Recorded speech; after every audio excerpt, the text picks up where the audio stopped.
الحمد لله نحمده ونستعينه ونستغفره ونؤمن به ونتوكل عليه ونعوذ بالله من شرور أنفسنا ومن سيئات أعمالنا من يهده الله فلا مضل له ومن يضلله فلا هادي له ونشهد أن لا إله إلا الله وحده لا شريك له ونشهد أن سيدنا وحبيبنا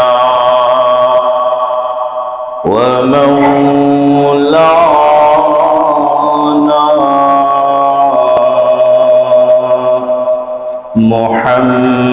محمدا عبده ورسوله أما بعد فقد قال الله تبارك وتعالى في كلامه المجيد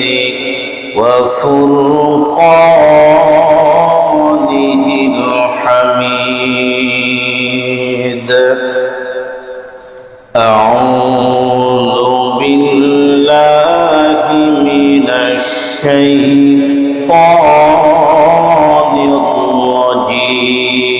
الرجيم بسم الله الرحمن الرحيم لا تقنطوا من رحمة الله إن الله يغفر الذنوب جميعا إنه هو الغفور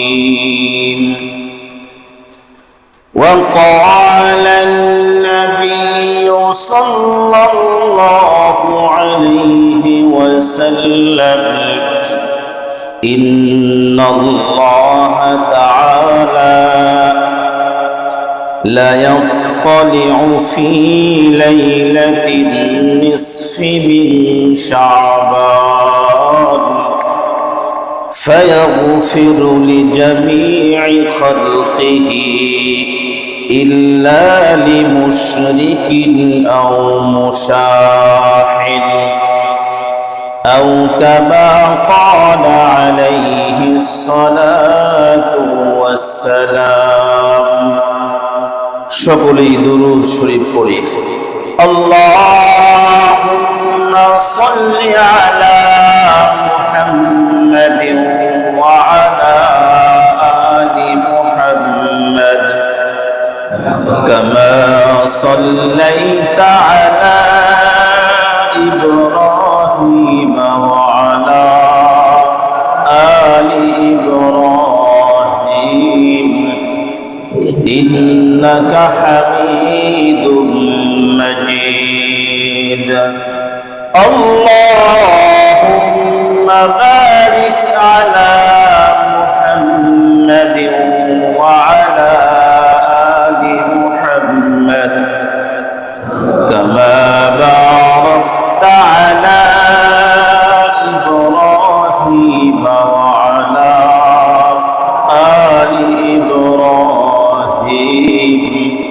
إنك حميد مجيد الحمد لله ثم الحمد لله আল্লাহ পাকের দরবারে অসংখ্য অগণিত শুকর এবং সুজুদ যে আল্লাহ রাব্বুল আলামিন আমাদেরকে জুমার সালাত আদায় করার জন্য তার ঘর মসজিদে এসে বসার তৌফিক দান করেছেন, এজন্য শুকরিয়া আদায় করি আলহামদুলিল্লাহ।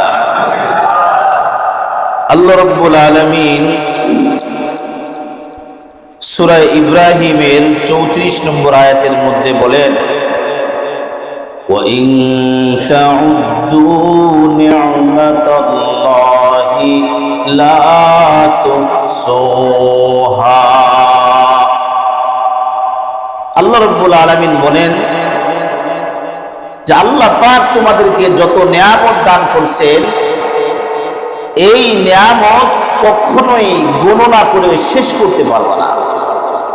এত অসংখ্য অগণিত নিয়ামত আল্লাহ পাক আপনাকে আমাকে দান করছেন। সায়েন্সের কথা হলো যে মেয়েদের ডিম্বাণুর মধ্যে যখন শুক্রাণু প্রবেশ করে 40 কোটি বা এরকম আরো অনেক কোটি কোটি শুক্রাণু একসাথে বের হয় পুরুষের থেকে। সবাই দৌড় শুরু করে, রাস্তায় অনেকেই মারা যায়। সর্বশেষ 3 থেকে 4-500 শুক্রাণু বেঁচে থাকে। এগুলো শেষ পর্যন্ত ডিম্বাণুর কাছে যায়, যাবার পরে আরো ভিতরে প্রবেশ করার জন্য খুব তুমুল যুদ্ধ করতে থাকে। সবাই প্রবেশ করতে পারবে না, একজন এক কোনা শুক্রাণু মাত্র প্রবেশ করে, আর বাকি সব আউট, জিততে পারে না। যে জিতে যায় সেই প্রবেশ করে। আল্লাহু আকবার। এরপরে ওর থেকে আল্লাহ রাব্বুল আলামিন আপনাকে আমাকে এই পর্যন্ত নিয়ে আসছেন। অনেকে আছে গর্ভের সময় ইন্তেকাল হয়, 3 মাস 5 মাস হয়েছে ডেট পেটের মধ্যে, ডেলিভারির সময় ডেট 2 মাস 5 মাস হয়েছে তখন শেষ, 5 বছর হয়ে গেছে বয়স, মারা গেছে। হয় না এরকম? আল্লাহু আকবার। কিন্তু আল্লাহ পাক আপনাকে আমাকে এই পর্যন্ত হায়াত দিয়ে আনছে। আপনি আমি সুস্থ, 2 চোখ দিয়ে দেখতেছি, কান দিয়ে শুনতেছি, মুখ দিয়ে কথা বলতে পারতেছি, 2 পা দিয়ে হাঁটতেছি। আহা, কি নিয়ামত আল্লাহ পাক আমাদেরকে দান করছেন। আরে কি নিয়ামত আল্লাহ পাক আপনাকে আমাকে দান করছেন।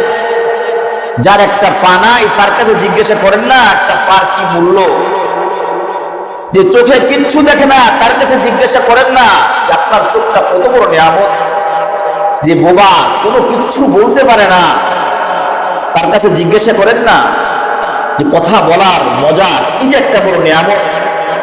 যে কানে শোনে না তার কাছে জিজ্ঞাসা করলেই বোঝা যায়। আহা, যে কানে আমরা শ্রবণ শক্তি আমাদেরকে আল্লাহ পাক দান করছেন। আল্লাহ পাক কত বড়ই না নিয়ামত দান করছেন। আল্লাহ পাক আপনাকে আমাকে অমূল্য সম্পদ দান করছেন, যা যদি কিনে নেওয়ার প্রয়োজন হতো আপনার আমার ব্যক্তির পক্ষে সম্ভব হতো না। এগুলা কেনা, এগুলা কিনে ব্যবহার করা সম্ভব হতো না।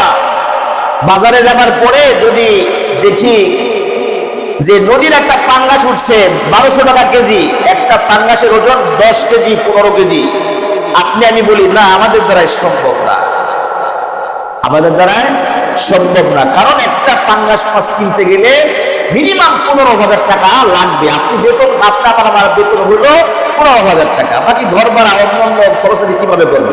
কি বলি যে আপনার আমার দ্বারাই সম্ভব না, বুঝেন না? একটা এগুলো কিনতে আল্লাহ পাক কিনা খাইতে বলছেন, এই কিনার ক্ষমতা আপনার আমার নাই। যদি চোখ কিনা ব্যবহার করার লাগতো, তুমি যদি দেখতে চাও এই দুনিয়ার সৌন্দর্য, তুমি যদি দেখতে চাও, বাইতুল্লাহ তুমি গেলা, তুমি বাইতুল্লাহকে যদি তুমি দেখতে চাও, তোমার এত কোটি টাকা লাগবে দুটো চোখ নিতে, $2 মিলিয়ন লাগবে তোমার দুটো চোখ নিতে। তখন কি বলতাম? আল্লাহ তোমার ঘর দেখা আমার পক্ষে সম্ভব না, আল্লাহ পিতা মাতার দিকে নেক নজরে তাকাইলে হজ করার সব পাওয়া যায়, নেকি নেকি হয়, সব হয়। আল্লাহ তাহলে আমার পিতা মাতার দিকে তাকানো আর সম্ভব না। বলতাম কি বলতাম না? যদি চোখ এরকম একটা চোখ যদি 10 কোটি 20 কোটি টাকাটা কিনতে হইতো, কয়জন শিল্পপতি ব্যবহার করতে পারতো? সব থাকতো অন্ধ, হয়তো বা কয়েকজন চোখ তাদের টাকাটা কিনতে পারতো। ও বেড়া দোস্ত, অমূল্য সম্পদ আল্লাহ পাক আপনাকে আমাকে দান করছেন। এজন্য আল্লাহ রাব্বুল আলামিন বলেন, ওয়া ইন তাউদ্দু নি'মাতাল্লাহি লা তুহসুহা। বান্দা, আমি তোমাকে যে নিয়ামত দান করেছি, এই নিয়ামত গুলো না কইরা তুমি শেষ করতে পারবা না। গণনা করে শেষ করা যাবে না, কত নিয়ামত দান করেছে। আল্লাহু আকবার। তারপরে এই পর্যন্ত বেঁচে আছি, আল্লাহ পাক সুস্থ দিছেন, আমরা জুমার নামাজে আসতে পারছি, জিন্দেগি চলতেছে, সময় চলে যাচ্ছে, আমাদের লক্ষ্য উদ্দেশ্য কি খবর নাই। আমাদের লক্ষ্য উদ্দেশ্য কি আপনার আমার খবর নাই। মনে হইতেছে দুনিয়ার মধ্যে, না, দুনিয়াটা কোনো এটাই, একজনের উপরে জুলুম করতে হবে, জুলুম করে কব্জা করতে হবে, নিজে যতদিন ভোগ করি বাস, এটাই মনে হয় জিন্দেগি। জিন্দেগি মনে হয় এটাই, কয়েকটা বাড়ি গাড়ির মালিক হইতে হবে, এটাই মনে হয় জিন্দেগি।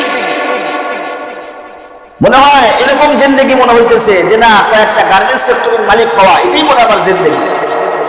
আপনি আমি লক্ষ্য উদ্দেশ্য কি করে নিলাম? এটাই কি দুনিয়ার জিন্দেগি? আল্লাহ পাক কি দুনিয়াতে এজন্যই আপনাকে আমাকে পাঠাইছেন? প্রতিযোগিতা লেগে গেছি, বাড়ি একটা আছে আর একটা করতেই হবে, গাড়ি আর একটা আছে আর একটা করতেই হবে। যতটুকু আল্লাহ পাক দিয়েছেন আরো চাই, আরো চাই। মনে হইতেছে এই দুনিয়ার মধ্যে এগুলা না হইলে আমার চলবে না। কিন্তু আল্লাহ পাক তো এই জন্য আমাদেরকে আপনাকে পাঠান নাই দুনিয়াতে, আপনাকে আমাকে এই মাকসাদে পাঠান নাই। আমরা মাকসাদটা উল্টে এনেছি। আরে আল্লাহ পাককে যদি কোনো ব্যক্তি পায়, তো তার সমস্ত মাখলুকাতের খেদমত তো সে পেয়ে গেল।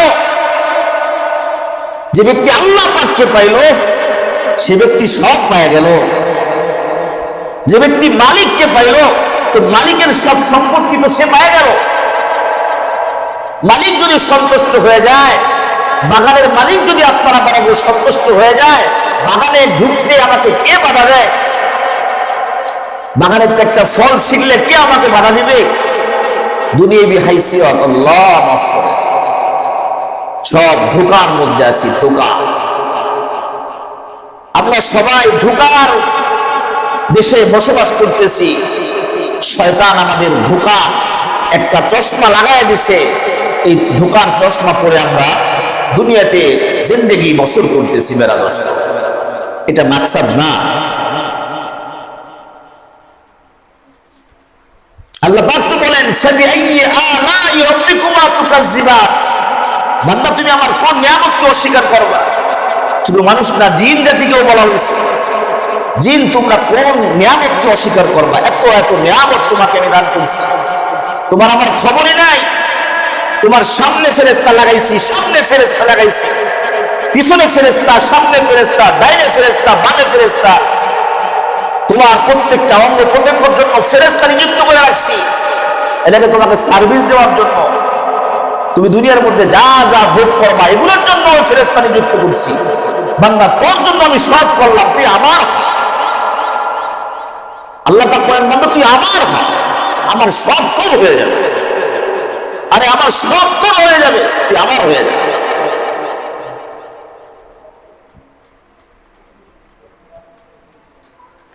হিংস্র প্রাণী তোমার কথা শুনবে, বান্দা তুমি যদি আমার। মেরা দোস্ত, মাকসাদ আমাদের চেঞ্জ করতে হবে।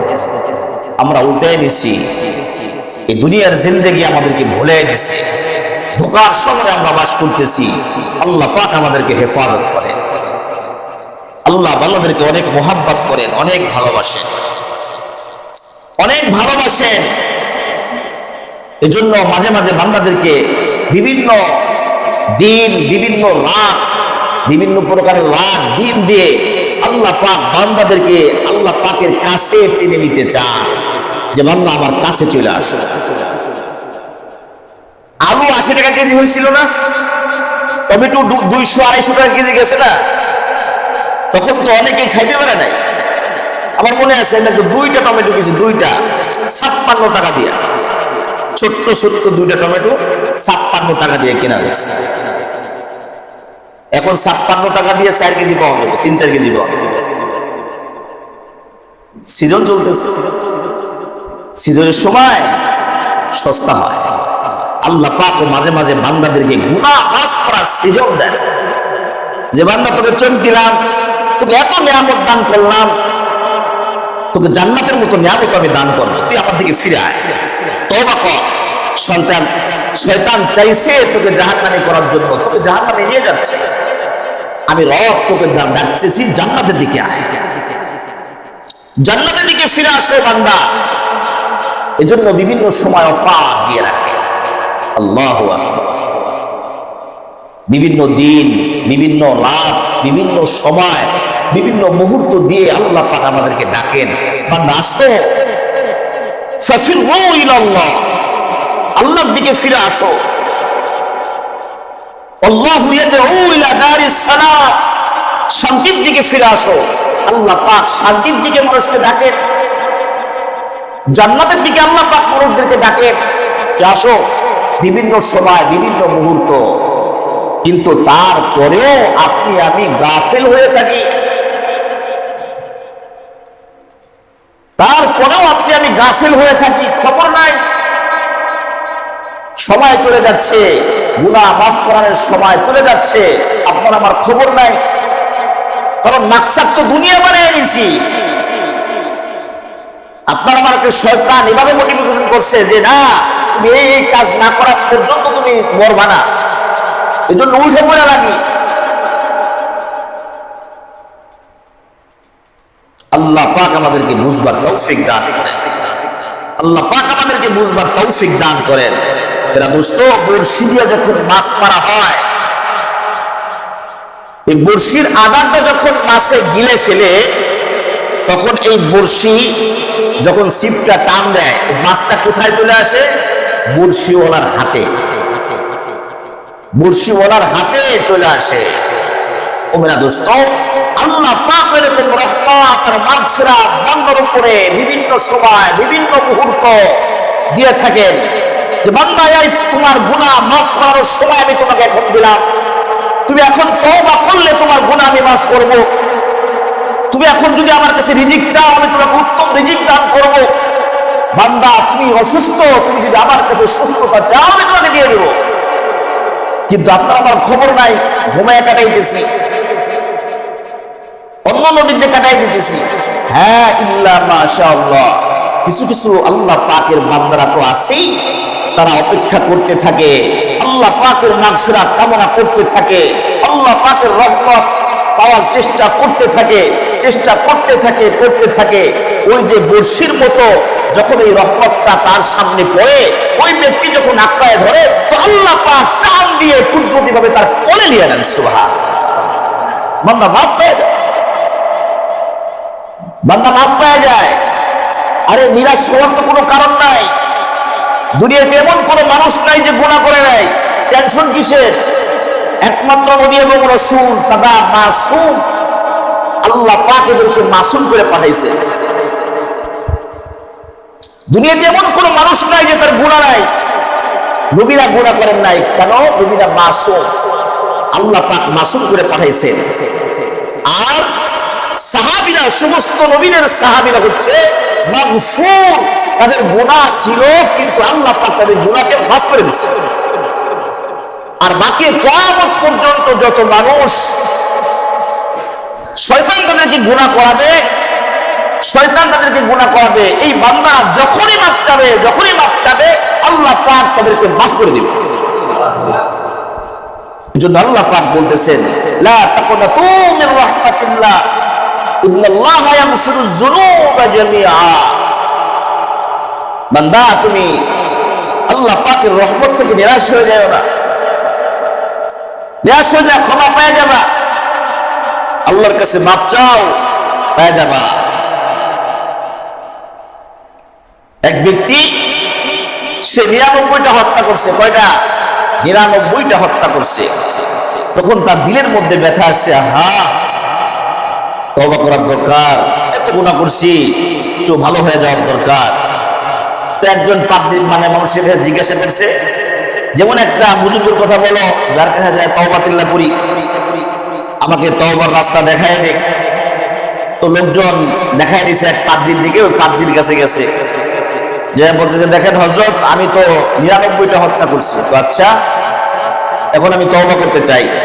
ওই ব্যক্তি বলছে আস্তাগফিরুল্লাহ, যে গুনাহ করছো আল্লাহ পাক তোমারে মাফ করবে। তখন এই ব্যক্তি 99টা হত্যা যে করছে, তখন চিন্তা করতেছে যে যেহেতু 99টা হত্যা করার পরে মাফ পাবোই না, তাহলে 100 করে ফেলাই, বাস 100 পুরা ওই পাদ্রী রেখে দিয়া 99 পাদ্রী কত হলো 100। তারপর দিনের ব্যথা, আল্লাহ পাকের কাছে একটু মাপ নেই, আল্লাহ যদি আমার মাফ করে। খোঁজাখুঁজি করছে, লোকজনের কাছে জিজ্ঞাসা করছে, এরপরে আর একজন পাদ্রীর সন্ধান পাইছে। তার কাছে যাবার পরে বলতেছে যে আমি তো 100টা খুন করছি, আল্লাহ পাককে আমারে মাফ করবে, তওবার কি কোনো সুযোগ আছে? তো ওই ব্যক্তি বলছে অবশ্যই আল্লাহ পাক তোমাকে মাফ করবে, আল্লাহ পাক তোমার তওবা কবুল করবে। তওবার সিস্টেমটা বলে দিছে, আর বলছে এই এলাকাটা ছাড়ো, তুমি যে এলাকায় বসে গুনাহ করছো, হত্যা করছো, এই এলাকা ছেড়ে দাও। ওই যে আর একটা এলাকা আছে, ওখানকার সবাই নেককার দিনদার মুত্তাকি, এদের কাছে চলে যাও। তখন মুত্তাকিদের সাথে উঠা বসা করার কারণে, আল্লাহর ওলিদের সাথে উঠা বসার করার কারণে, মুমিনদের সাথে উঠা বসার করার কারণে তোমার আল্লাহ পাকের গুনাহগুলো মাফ করে দিবে। এই হাদিস থেকে একটা শিক্ষা আছে যে গুনাহগারদের সাথে চললে গুনাহ হয়, নেককার আল্লাহ ওয়ালাদের সাথে উঠা বসা করলে তওবা নসিব হয়, তওবা করার মন মাইন্ড তৈরি হয়, নেক আমল করার ইস্তেহা তৈরি হয়। যে নামাজের সময় হয়ে গেছে, আরে চলো মসজিদে যাই, একবার দুইবার তৃতীয়বার বলবে যে না আসলে আমারও নামাজ পড়া দরকার। সুদ খায়, ঘুষ খায়, ওই করে সেই করে, ভালো মানুষের সাথে উঠা বসা করলে এই ব্যক্তি এক সময় দেখা যায় আস্তে আস্তে আস্তে না আসলে এগুলো তো আমার করা ঠিক হবে না, বাদ দিয়ে দেয়। এই হাদিস দলিল। যে ব্যক্তি বলছে ওই এলাকায় যাও, সেখানে দিনদার মুত্তাকিরা বসবাস করে, সেখানে যাও, তাদের সাথে উঠা বসা করলে তোমার তওবা করার সুযোগ হবে, আল্লাহ পাক তোমার তওবা কবুল করবে। ওই ব্যক্তি রওনা হয়ে গেছে, চলতেছে চলতেছে চলতে চলতে যখন সামনে আগাইতেছে, রাস্তার মাঝখানে মালাকুল মউত এসে হাজির হয়ে গেছে। মালাকুল মউত এই ব্যক্তির রূহটা কবজ করে ফেলছে। মুহূর্তের মধ্যে 2 শ্রেণীর ফেরেশতা চলে আসছে। জান্নাতের ফেরেশতারা আসছে রূহটা নিয়ে যাওয়ার জন্য, যে এই ব্যক্তি তওবার জন্য ফেরত আসছে, তওবা করছে, আল্লাহ পাকের তওবা কবুল করছেন, এই ব্যক্তি জান্নাতি। এই রূহটা নিয়ে আইলিনের মধ্যে নিয়ে যাব। জাহান্নাম থেকে ফেরেশতা চলে আসছে। জাহান্নামের ফেরেশতারা বলতেছে এই ব্যক্তির তওবা কবুল হয় নাই, তওবা কবুল করার জন্য যাইতেছিল, ওই এলাকায় এখনো পৌঁছায় নাই, বিদায় এই ব্যক্তির তওবা কবুল হয় নাই, এই ব্যক্তি জাহান্নামী। এই ব্যক্তির রূহটা আমাদের কাছে দিয়ে দাও, আমরা সিজ্জিনের মধ্যে নিয়ে যাব। 2 গ্রুপের মধ্যে যখন ঝগড়া, জান্নাতি ফেরেশতারা বলে জান্নাতে নিয়ে যাবে, জাহান্নামের ফেরেশতারা বলতেছে দাও জাহান্নামে নিয়ে যাই। এমন তো অবস্থায় আল্লাহ রাব্বুল আলামিন আরেকজন ফেরেশতা পাঠাইছেন বিচার করার জন্য। এই ফেরেশতা বলতেছে কি ব্যাপার, তোমরা ঝগড়া করো কেন? 2 দলের ফেরেশতা দলিল পেশ করছেন। জান্নাতের ফেরেশতারা দলিল পেশ করছেন যে তওবা হয়ে গেছে, যেহেতু চলে আসছে, যাইতেছে তওবা করার জন্য যাইতেছে, কোথায় তওবা হয়ে গেছে, সে তো আর গুনাহ করবে না। জাহান্নামের ফেরেশতার দলিল হইল এখনো তওবা করে নাই, ওই জায়গায় এখনো পৌঁছায় নাই, বিদায় তার তওবা কবুল হয় নাই। ওই বিচারক ফেরেশতা বলতেছে ঠিক আছে জমির মাপো, যদি ওই ব্যক্তি গুনাহের এলাকা থেকে একটু বেশি আগায় যায় তাহলে জান্নাতি, আর যদি একটু কম হয় রাস্তা তাহলে জাহান্নামের ফেরেশতারা তোমরা নিয়ে যাও। জমিন মাপা হইতেছে। এই লোকটা বেশি দূর আগায় নাই, এই গুনাহের এলাকার দিকে একটু বেশি আর কি। সওয়াবের নেককারদের এলাকা একটু দূরে, রাস্তা একটু এদিকে দূর, এদিকে শর্ট। তাহলে সিস্টেম অনুযায়ী হলো আযাবের ফেরেশতারা তারে পায় যাবে, তাই তো? আল্লাহ রাব্বুল আলামিন বলতেছেন, ওই জমিন তুমি লম্বা হয়ে যাও, ওই জমিন তুমি সংকীর্ণ হয়ে যাও। এক পাশের অর্ডার করলেন যে তাড়াতাড়ি ছোট হয়ে যাও, আর এক পাশকে বললেন লম্বা হয়ে যাও। আল্লাহ পাকের হুকুমে জমিন তাই হয়ে গেল। মাইপা দেখলো তওবার দিকে এই লোকটা বেশি আগায় গেছে। আল্লাহু আকবার। ও মেরা দোস্ত, আল্লাহ পাক কত মোহাব্বত করে বান্দাকে। তওবার জন্য যাইতেছিল, রাস্তায় আটকে গেছে। আল্লাহ পাক দেখছেন বান্দা তো আমার দিকে ফিরে চলে আসছে, আমার দিকে চলে আসছে। আরে আপনার আমার সন্তান বিবির নিয়ে বসে আছে, গ্রামগঞ্জে মনে করেন বসে আছে, মাত্র হাঁটি হাঁটি পা পা শিখছে সন্তান। আপনি ঢাকার থেকে গেছেন, দূর থেকে যখন আপনাকে দেখছে, সন্তান তো হাত পাও নাড়ায় আপনার কাছে আসার জন্য খুব চেষ্টা করতেছে। মুখের মধ্যে হাসি, আপনারও হাসি, আপনার দিকে আসতে চায়। মা আসতে ছাইয়া দিছে, কোন ভরসায় যে বাপে ধরবে কে? এখন এই সন্তান কি জানে যে আমার অত বিশ্বাস যে আমার বাবা মাকে ধরবে? দায়িত্বটা এখন কার? এই সন্তানকে ধরার দায়িত্ব কার? বাপের। আরে বুঝেন নাই? ধরার দায়িত্ব কার? যেহেতু বাপের দিকে দৌড় দিছে, তাহলে এই সন্তানকে এখন হেফাজত করার দায়িত্ব কার? কোলে নেওয়ার দায়িত্ব কার? ধরার দায়িত্ব কার? ও মেরা দোস্ত, আল্লাহ পাকের দিকে যদি কেউ দৌড় মারে, তওবার জন্য যদি কেউ ফিরে আসে, আল্লাহ পাকের কাছে যদি কায়িম অনুবাদকে কেউ তওবা করতে পারে, এইটুকু করার দায়িত্ব আপনার আর আমার। তওবা কবুল করে কুদরতি ভাবে আল্লাহ পাকের কাছে নেওয়ার দায়িত্ব হলো আল্লাহর দায়িত্ব। যখন আপনি তওবার জন্য দৌড় মারবেন, আল্লাহ পাকের দায়িত্ব চলে আসছে, ওয়াজিব হয়ে যায় আল্লাহ পাকের উপরে, বান্দা আয় তুই আমার কাছে আয়। দুনিয়ার সবাই তোকে ভুলতে পারে, আমি রব তোকে ভুলতে পারি না। আরে কিছু একটু সমস্যার কারণে বউ উল্টে ফেলে ঘুমায় থাকে, বাপ মা যোগাযোগ করে না, আত্মীয় স্বজন খোঁজ খবর নেয় না, সন্তানরা দেখাশোনা করে না। আরে সমস্যার সমস্যা দুনিয়ার মধ্যে। আল্লাহ পাক বলে তোর বাপ তোরে ভুলতে পারে, ও বান্দা তোর মা তোকে ভুলতে পারে, তোমার স্ত্রী তোমাকে ভুলতে পারে, তোমার সন্তান তোমাকে ভুলতে পারে। বান্দা শেষ সাথে ওঠো, আমার কুদরতি পায়ে সেজদা দিয়া আমাকে রব বলে ডাক দাও। তুমি দুনিয়ার কাউকে পাবা না, আমি রব তোমার ডাকে সাড়া দিয়ে দিব। কি চাও বান্দা, সব দিব। সেই রবকে আমরা ভুলে আছি, শয়তান আমাদেরকে ভুলে রাখছে। মেরা দোস্ত, আল্লাহ পাক বান্দাদেরকে বিভিন্ন ভাবে অফার দিয়ে ডাকেন, বান্দা এই করো বাস জান্নাতে। দেখেন না কি, একটু চিন্তা ফিকির করলে অনেক আশ্চর্য লাগে। কিরকম? আরে 5 ওয়াক্ত ফরজ নামাজের পরে আয়াতুল কুরসি পড়ো, জান্নাত পেয়ে যাওয়া। আরে কি সুন্দর! এটা আমি না গল্প গুজব না, হাদিস বলতেছি, হাদিস। আপনারাও জানেন 5 ওয়াক্ত ফরজ নামাজের পরে আয়াতুল কুরসি পড়লে কি? মৃত্যুর পরে কি অফারটা কে দিছে? আল্লাহু আকবার। কে? আল্লাহ। শেষ রাতে ওঠো, রাতের সবাই দেখো অন্ধকার, গভীর অন্ধকার, সারা দুনিয়া ঘুমাইতেছে, সবাই ঘুমে আর জিমে, তুমি ওঠো।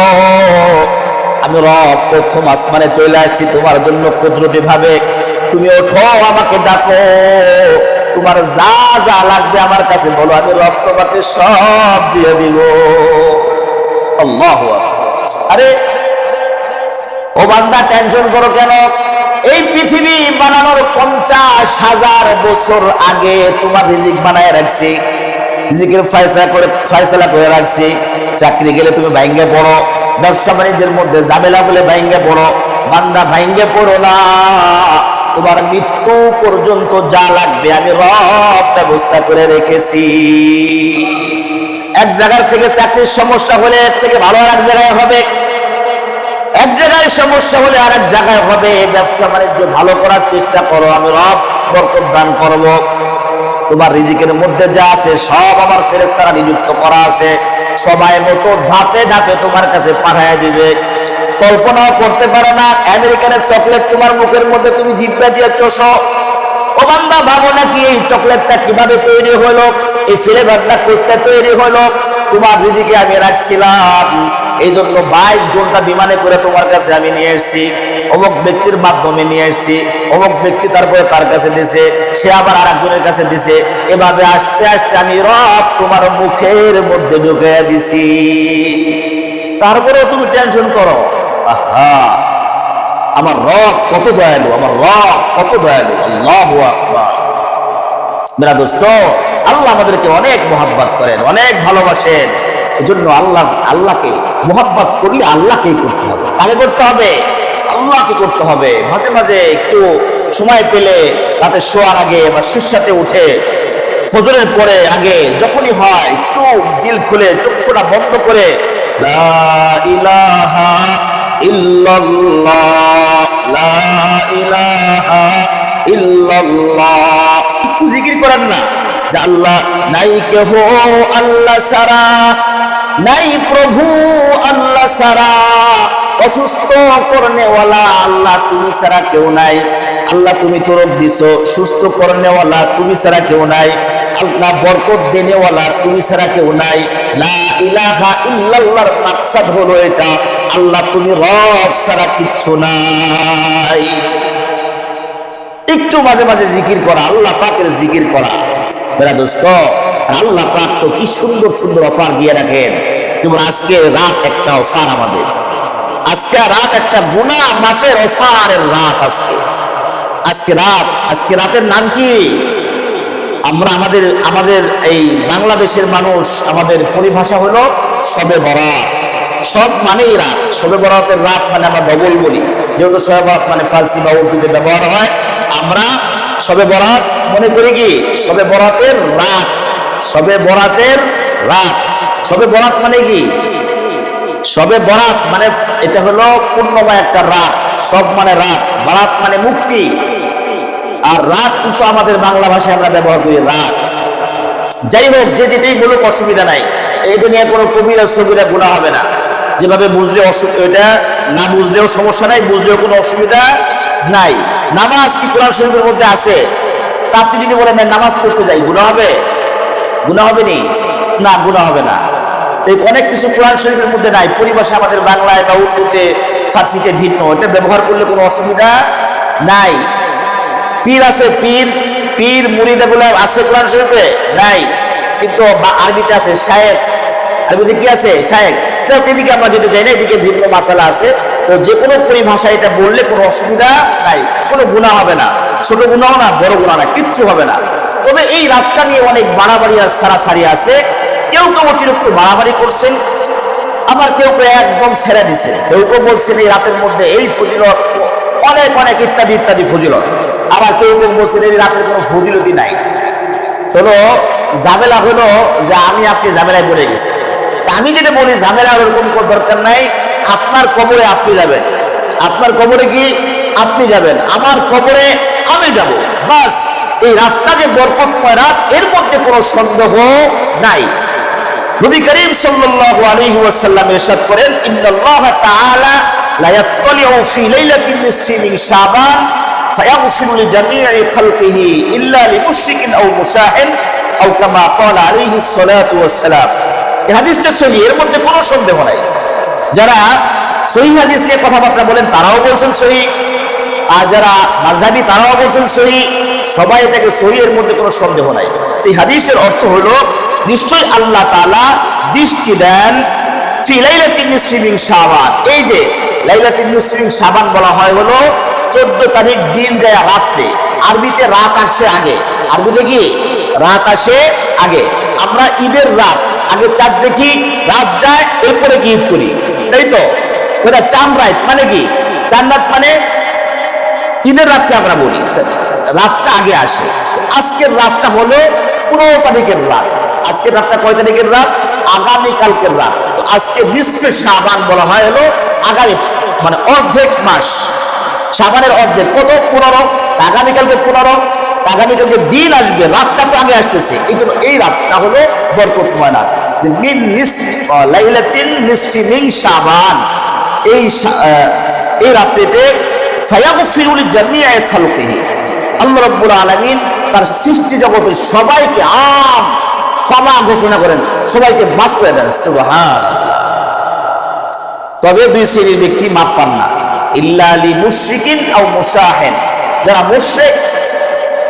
মুশরিক আল্লাহ পাকের সাথে যারা শরীক করে, এদেরকে আল্লাহ পাক ক্ষমা করবেন না এই রাতে।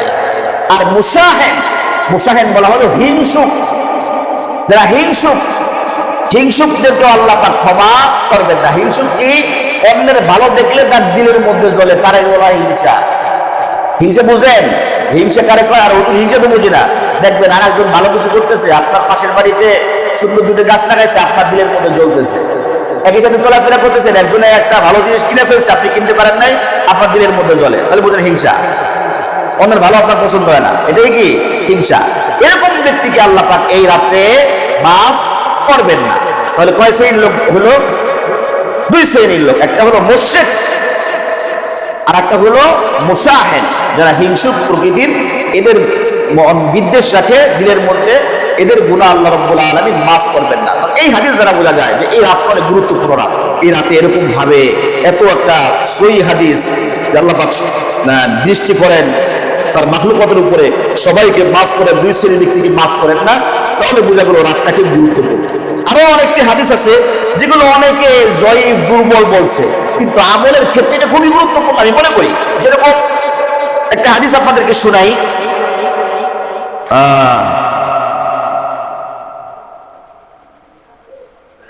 হযরত আলী রাদিয়াল্লাহু তাআলা আনহু থেকে riwayat, ইযা কানাত লাইলাতুন নিসফি মিন শাবান ফাকুমু লাইলাহা ওয়া সুমু ইয়াওমাহা, যে যখন এই নিসফে শাবান আসে, রাতে কি করো?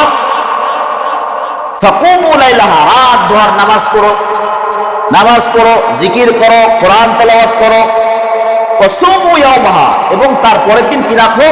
রোজা রাখো। ফাইন্নাল্লাহা তাআলা ইয়ানজিলু ফিহা বিগুরুবিশ শামসি ইলা সামাঈদ দুনিয়া, আল্লাহ রাব্বুল আলামিন প্রথম আসমানে চলে আসেন এই রাতে, এবং বান্দাদেরকে বিভিন্ন ভাবে বান্দার যে হাজত,